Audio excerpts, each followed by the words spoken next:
Estão conseguindo visualizar? Sim. Ok. Yes. Então, pessoal, bom dia a todos. Sejam bem-vindos a mais uma aula de História.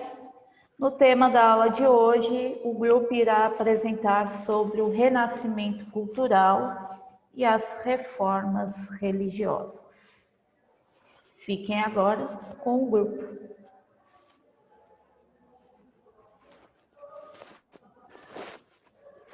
Bom dia, gente. A gente vai apresentar sobre o H8. Ô, Aniele, você consegue ver minha câmera? Consigo. Ah, tá. Bom, com a intensificação do comércio e a grande produção artesanal, a visão de mundo da burguesia e a própria cultura da época mudou radicalmente. O período renascentista ele foi marcado pela extrema valorização do homem. Então, se naquela época Deus era o centro do universo e a explicação para tudo, no renascentismo não. O homem era o centro do universo, ele poderia explicar qualquer coisa pela razão. Pode passar. Bom, existem algumas características do renascentismo cultural, e a primeira delas é o antropocentrismo. Como eu falei, é a valorização extrema do homem, como ser racional, ou seja, ele consegue pensar por si mesmo. Ele também era visto como uma obra perfeita da natureza. A segunda é o otimismo. Os renascentistas eles acreditavam no progresso e na capacidade do homem. E os artistas eles viam o ser humano na natureza e tentavam passar isso para suas obras.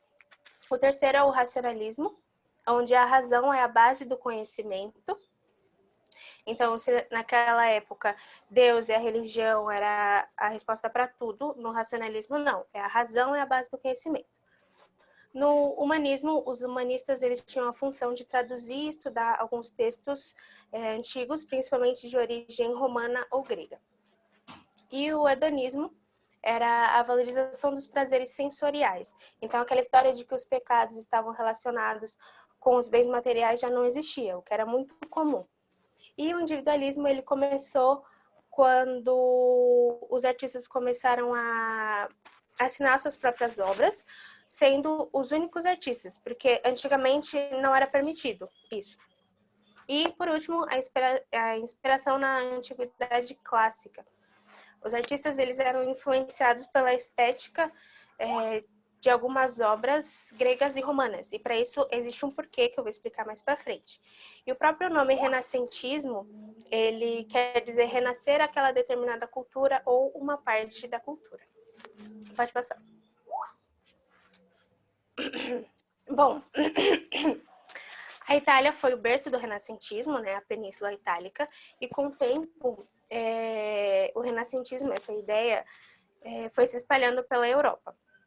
Existem razões para a Itália ser o berço do renascentismo. A primeira delas é porque a vida urbana e o comércio era muito intenso naquela época, além de que a Itália foi o centro do Império Romano, então sofreu muita influência da cultura clássica. Então, como eu falei, os artistas eles tinham bastante influência estética das obras romanas e gregas.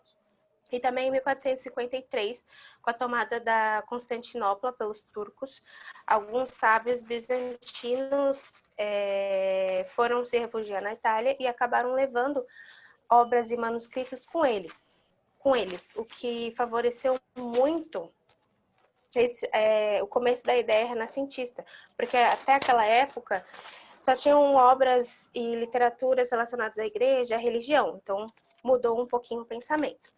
E a mais importante de todas é o acúmulo da riqueza que eles tinham com o comércio com o Oriente, porque a base do renascentismo era feito pelos ricos, porque só eles poderiam consumir essas obras e influenciar os artistas. Acontecia até o mecenato, que é quando um rico, né, um burguês, ele protege alguns pintores, alguns arquitetos ou alguns pensadores para eles continuarem produzindo obras renascentistas. Pode passar.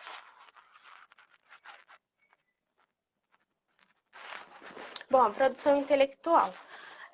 O período renascentista ele é tão importante que até hoje a gente sofre influência, a gente consegue ver muitas obras e muita literatura até hoje.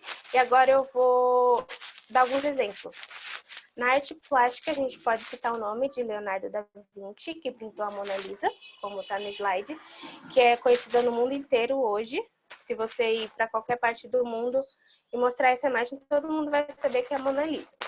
E também o Michelangelo, com algumas esculturas que tinham a finalidade de reproduzir movimentos do corpo humano.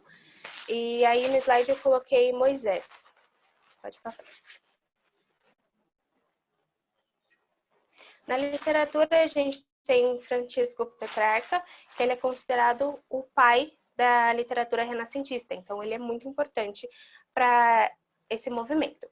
E também Ludovico Ariosto, que ele é autor de Orlando Furioso, que é conhecido por não preservar os conceitos humanísticos da cavalaria.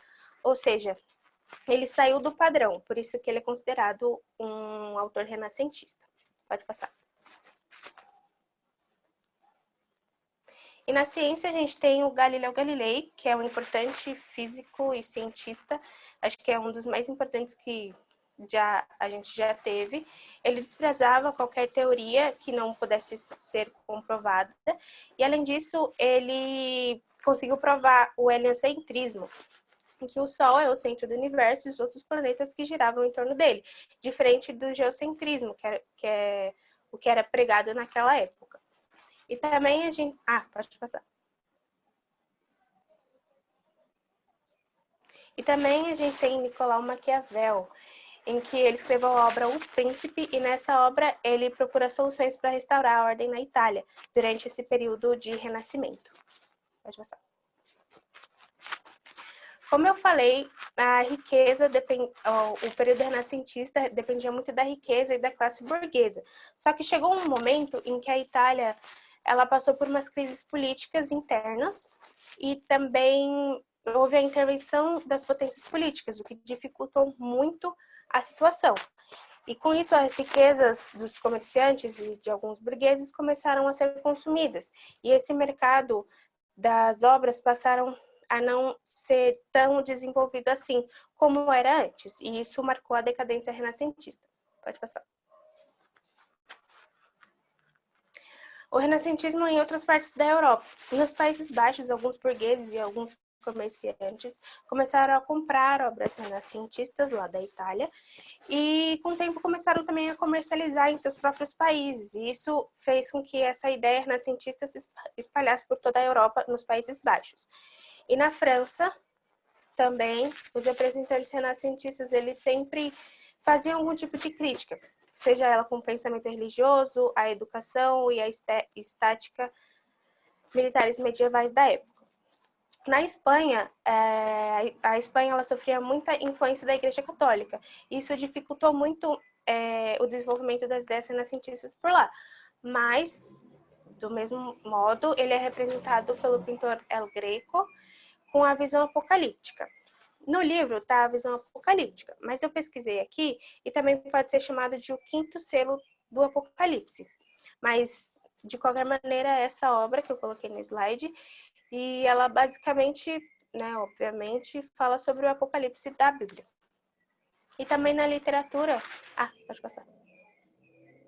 E também na literatura, a Espanha produziu Dom Quixote de La Mancha, por Miguel de Cervantes, que é justamente esse conflito de pensamento entre os pensamentos modernos e medievais. E na Inglaterra, a gente pode destacar o William Shakespeare, muito famoso até hoje, e eu coloquei essa obra, que é uma das mais famosas dele, todo mundo conhece, que é Romeu e Julieta. Pode passar. E em Portugal, a gente tem o Luís Vaz de Camões, que produziu os Lusíadas, que retratava as navegações portuguesas no período renascentista. Pode passar.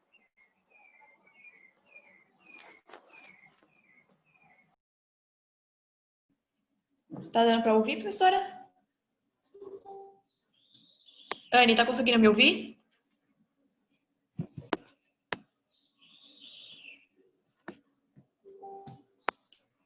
Dá para ouvir, Laura, fala.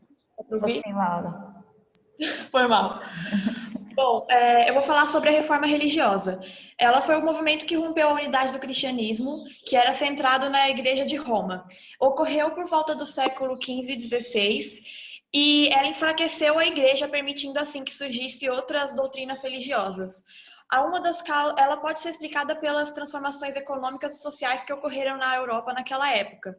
Uma das causas importantes dessa reforma foi o humanismo evangelista, que era crítico da Igreja na época, pois a Igreja ela havia se afastado dos seus ensinamentos, que seria a pobreza, a simplicidade, o sofrimento. Ela vinha moralmente, ela sofrendo uma decadência, porque ela estava se preocupando muito mais com questões econômicas e políticas do que com questões religiosas em si. E para aumentar ainda mais a sua riqueza, ela fazia a venda de cargos eclesiásticos, que são cargos no clero, a venda de relíquias e principalmente a venda das famosas indulgências, que era basicamente um documento onde dizia que você seria perdoado pelos seus pecados. Então, eles vendiam o perdão. A formação das monarquias nacionais também trouxe um sentimento de nacionalidade para as pessoas daquela época. Pode passar o slide, por favor?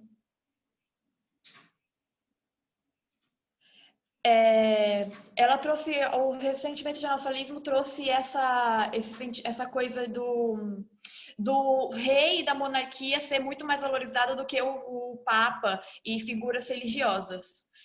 O que ajudou também essa nacionalidade foi também a formação e a ascensão da burguesia, porque no catolicismo eles consideravam pecaminoso você trabalhar para conseguir lucro e querer adquirir riquezas. A única riqueza, a única forma pura de riqueza no catolicismo era algo que vinha da terra. O dinheiro, o comércio e essas atividades bancárias era considerado pecado. Então, com a ascensão da burguesia, eles precisavam de uma nova religião que justificasse seu amor pelo dinheiro e incentivasse ele nas atividades ligadas ao comércio. Dentro dessas revoluções tem os hereges, que seriam as pessoas que iam contra a igreja. Os personagens que teriam a maior influência nessa reforma seriam o inglês John Heathcliff e o tcheco Jan Hus. O Heathcliff ele afirmava que a verdadeira igreja ela era composta pela Assembleia dos Eleitos, que não necessitavam de intermédios, ou seja, para você ter um contato direto com Deus, você não precisava necessariamente da igreja em si. Basta você ter o conhecimento da Bíblia. E tanto é que por conta disso ele traduziu a Bíblia para o inglês, que nessa época a Bíblia era só em latim, os cultos eram só apenas em latim. Por isso, ele foi chamado no Conselho de Constância, em 1415, que era um conselho que tinha entre ali o povo da igreja, eles tomavam suas decisões ali entre eles, e as suas obras foram condenadas como heresia, seus escritos foram queimados e proibidos de circular. E ele foi condenado à fogueira póstuma, fazendo com que ele fosse queimado vivo e os seus ossos, em 1424, fossem exumados e queimados também. As suas ideias, as ideias do Heathcliff influenciaram o Jan Hus. O Hus ele basicamente espalhou as ideias do Heathcliff e ao defender a adoção da pobreza apostólica, que seria basicamente de que um apóstolo não precisava necessariamente do catolicismo e do cristianismo. Ele também apoiava a parte do fim das indulgências, que seria aquela venda do perdão divino, e além de tudo ele afirmava que a Bíblia era a autoridade cristã, ou seja, se o Papa ele não seguisse a Bíblia certinho, ele não deveria ser obedecido, já que Cristo era o único verdadeiro chefe da igreja. Em 1411, o Hus foi excomungado, que basicamente ele foi expulso de qualquer coisa relacionada à igreja, a comunhão dele foi renegada e tal. E ele compareceu ao Concílio de Constança e foi preso e condenado como herege, sendo queimado vivo em 1415. Bom, eu vou falar um pouco dentro das reformas da Reforma Luterana. A Reforma Luterana ela foi iniciada por Martim Lutero. Ele era um monge augustiano alemão e professor da Universidade de Wittenberg. Ele era crítico da igreja e negava algumas coisas que a igreja pregava. Ele elaborou 95 teses e fixou na porta da igreja do castelo de Wittenberg em 1517. A maioria era contra as indulgências, que era a venda do perdão divino. Ele era apoiado pela nobreza alemã, então, através disso, ele conseguiu divulgar suas obras e ideias. Mas, quando ele foi também dessa forma excomungado pela igreja, e quando ele já tinha sido excomungado, ele formou a sua própria religião, que era conhecida como luterana. As suas principais características poderiam ser a salvação pela fé, que ao contrário do que acontecia com a venda da indulgência, no luteranismo eles acreditavam que a sua fé poderia te salvar. A livre interpretação da Bíblia, que justamente ele pensava que as pessoas poderiam sim, deveriam ler a Bíblia e ter sua própria interpretação. Então ele também foi uma das pessoas que ajudou a traduzir a Bíblia para outros idiomas. E pois ele acreditava que assim as pessoas teriam contato direto com Deus. A tradução dos cultos também, porque naquela época os cultos também eram pregados em latim, e dessa forma ele defendia justamente que a pessoa entendendo com as suas próprias palavras ali o culto, ela estaria mais próxima a Deus. Além dessas características, também a gente pode citar a não adoração das imagens e santos e a condenação do celibato, que seria quando o membro da igreja ele não é permitido se relacionar com outras pessoas, como acontece no caso dos padres. Acontecia. Pode passar, professora.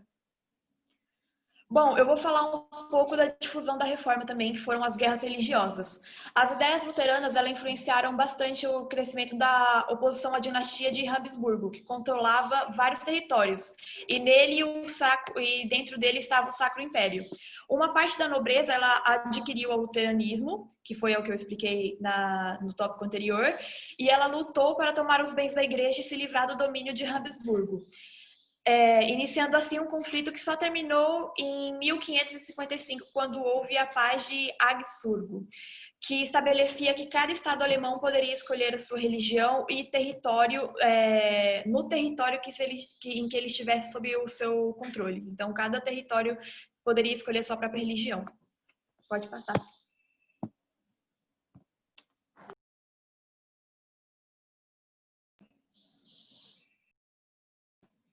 Bia? Oi, eu vou falar um pouco sobre a reforma dos escandinavos. Desde o século XIV, a Suécia e a Noruega estavam submetidas ao reino da Dinamarca e em 1523 o sueco Gustavo Vasa proclamou a independência de seu país e transformou o rei da Suécia. Para obter recursos para administrar o novo país, o Gustavo ele confiscou os bens da igreja e se converteu ao luteranismo. A Noruega fez a mesma coisa que Gustavo, confiscou o bem da igreja e se converteu ao luteranismo em 1535. E a influência católica quase desapareceu nesses países. Pode passar, Anne. Bom, a reforma calvinista foi por João Calvino, que era francês e ele era seguidor das ideias luteranas. E em Genebra, onde ele se estabeleceu, ele começou a pregar sua doutrina, na qual tinha muitos pontos comuns com o luteranismo.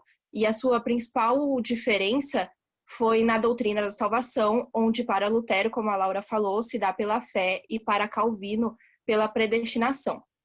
Baseando-se em Santo Agostinho, o Calvino ele diz que nós viemos ao mundo predestinados por Deus a sermos salvos ou condenados. E dessa forma, a nossa salvação não depende da fé e da obra de Deus, mas sim da sua escolha divina. E existem sinais da escolha ele fala que existem sinais da escolha divina que se manifestam na sua vida, como no trabalho, nos seus costumes, a pureza dos costumes, o cumprimento dos deveres para a sociedade e a família. Esse cidadão que faria tudo isso, viveria num dia comum, teria sua vida abençoada por Deus e resultando no progresso econômico. O alemão Max Weber, na obra A Ética Protestante e o Espírito do Capitalismo, ele falou sobre a relação do calvinismo e o desenvolvimento do capitalismo, que, segundo ele, o calvinismo favorece a acumulação capitalista, prescrevendo sua vida dedicada ao trabalho e à poupança. Pregadores do calvinismo, eles difundiram sua doutrina em várias partes da Europa. Como na Inglaterra, os calvinistas ficaram conhecidos como puritanos e eles foram perseguidos e imigraram grande parte para a América. Na Escócia, eles ficaram conhecidos como presbiterianos e na França como huguenotes. A burguesia encontrou no calvinismo a doutrina adequada aos seus interesses de modo de vida e que era incompatível ao princípio católico, e aí se juntou ao calvinismo. Pode passar, Anne. A reforma anglicana, ela teve origem no conflito do rei Henrique VIII na Inglaterra e o Papa Clemente VII, que não concordou em conceder ao rei o divórcio de sua primeira esposa. Essa questão de divórcio, ela serviu como um pretexto para o rompimento definitivo, já que Henrique VIII pretendia confiscar as terras da igreja em solo inglês. E por meio do ato da supremacia, Henrique VIII tornou-se o rei da igreja inglesa e membros do clero, eles tiveram que jurar fidelidade ao rei e romper com o Papa. E quem negasse isso era perseguido e destituído. As terras confiscadas da igreja foram vendidas à nobreza inglesa e se tornou parte da igreja anglicana. Essa reforma, ela não foi por motivos doutrinários, e sim por motivos políticos. Por isso, a religião anglicana, inicialmente, ela tinha poucas diferenças da católica, como o uso do inglês no lugar do latim e a obediência ao rei e não ao papa. E depois, mais tarde, tiveram mais mudanças pela Isabel I, que era filha de Henrique VIII. Pode passar, né? A Contra-Reforma era um conjunto de medidas tomadas pela Igreja Católica para deter o avanço das igrejas reformadas.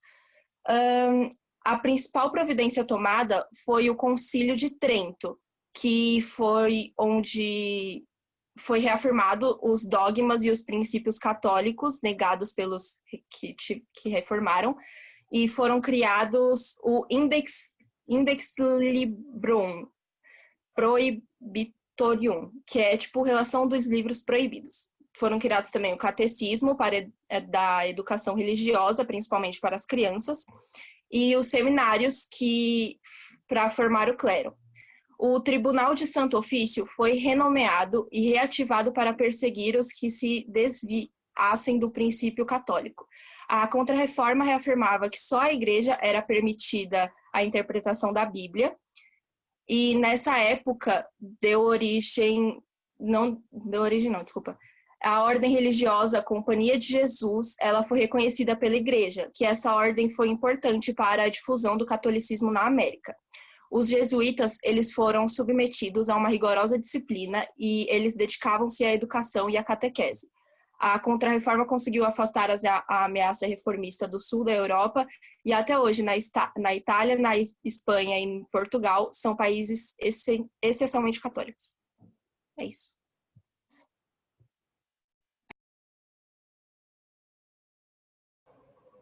Muito bem, meninas. Parabéns pela apresentação. Pessoal, só recadinhos aí para vocês. Essa semana eu vou fazer igual na semana passada, tá? Em uma aula eu vou postar a live de hoje e na outra aula eu vou postar aí vídeos com os temas também para que vocês possam estudar para o vestibular, ok? Outra coisa importante que eu preciso falar para vocês. Essa semana a gente vai estar finalizando o terceiro bimestre. Então, vocês devem ter visto ontem, o Tiago lançou aí nos grupos a lista de pendência das atividades, tanto de história quanto de filosofia e de sociologia. Nessa lista está também marcado aqueles que não fizeram as atividades mensais, tá? Que vale a nota mensal de vocês. Então, como vai funcionar? Tem lá as atividades vão valer uma nota de 0 a 10, tá? De história, a gente vai fazer aquela regra de 3, e no caso de filosofia e sociologia, como são 5 atividades, 2 pontos cada atividade. Quem entregou a atividade na data correta ganha 2 pontos. Quem entregou a atividade depois ganha 1 ponto e fecha aí a nota de participação de vocês do terceiro bimestre. E como que vai ser fechada a média? Nota de participação, mais a avaliação mensal, que foram os trabalhos e a atividade lá de história, e a nota do provão que vocês fizeram na semana passada. Então, isso vai determinar a média de vocês do terceiro bimestre.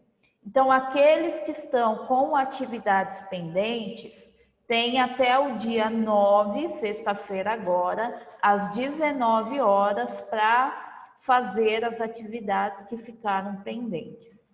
Ok? Tudo bem? Ok. Ok. Bom, gente, então, só lembrando uma coisa, lá na lista de atividades da parte de história, eu coloquei para vocês já a atividade da H4 e H5, só que essa atividade eu já estou contando para o quarto bimestre. Eu coloquei na lista só para vocês saberem quem já fez e quem não fez. Mas essa atividade que começa as apresentações, ela é do quarto bimestre. Certo? Certo. Bom, gente, por hoje é só, tá bom? Parabéns, meninas, pela apresentação. Vocês cumpriram ali aquilo que eu havia determinado com relação à apresentação, a ideia de você apresentar pensando que é uma apresentação para uma empresa, a questão da câmera está ligada, a vestimenta de vocês, a linguagem que vocês utilizaram. Gostei bastante da apresentação, parabéns. Obrigada, Anne. Com relação aos trabalhos, gente, ao final das apresentações eu vou estar dando a devolutiva para vocês dos trabalhos, não só da parte da apresentação em si, mas também com relação ao que vocês podem melhorar em torno dos slides, tá bom? E aí eu vou fazer uma aula só falando sobre isso. Certo? Aham. Bom, gente, então por hoje é só.